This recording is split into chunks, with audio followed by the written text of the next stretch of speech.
প্রধান উপদেষ্টার সঙ্গে বৈঠক শেষে ডাক্তার তাহের, নির্বাচনের দিন গণভোট চেয়ে জটিলতা তৈরি করছে বিএনপি। বাংলাদেশ জামায়াত ইসলামীর নায়েবে আমির ডাক্তার সৈয়দ আব্দুল্লাহ মোহাম্মদ তাহের বলেছেন, জাতীয় নির্বাচনের দিন গণভোট চেয়ে জটিলতা তৈরি করছে বিএনপি। নভেম্বরে গণভোট হলে নির্বাচনের প্রস্তুতির জন্য যথেষ্ট সময় থাকবে।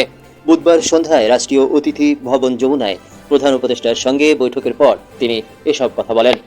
আব্দুল্লাহ মোহাম্মদ তাহের বলেন, প্রধান উপদেষ্টাকে বলেছি, রাজনৈতিক দলগুলো জুলাই সনদে স্বাক্ষর করেছে। এখন যেটা প্রয়োজন তা হলো সনদের আইনি ভিত্তি ও বাস্তবায়ন এবং নির্বাচনের আগে যে সংস্কারগুলো জরুরি তা সম্পন্ন করা। এছাড়া সনদের সাংবিধানিক ভিত্তি দিতে সরকারের নির্বাহী আদেশের ব্যাপারে আলোচনা হয়েছে।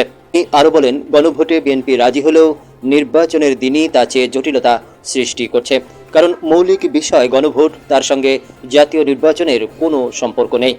আসলে বিএনপি গণভোট চায়নি, জনগণের চাপে রাজি হয়েছে।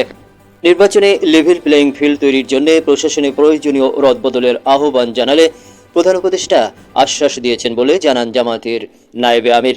তিনি বলেন, প্রশাসন পুলিশের মধ্যে ৭০% লোক একটি নির্দিষ্ট দলের প্রতিনিধিত্ব করে, এদের দিয়ে নিরপেক্ষ নির্বাচন সম্ভব নয়।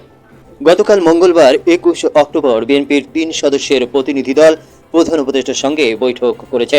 বৈঠকে উপস্থিত ছিলেন বিএনপির মহাসচিব মির্জা ফখরুল ইসলাম আলমগীর, স্থায়ী কমিটির সদস্য আমির খসরু মাহমুদ চৌধুরী ও সালাউদ্দিন আহমেদ।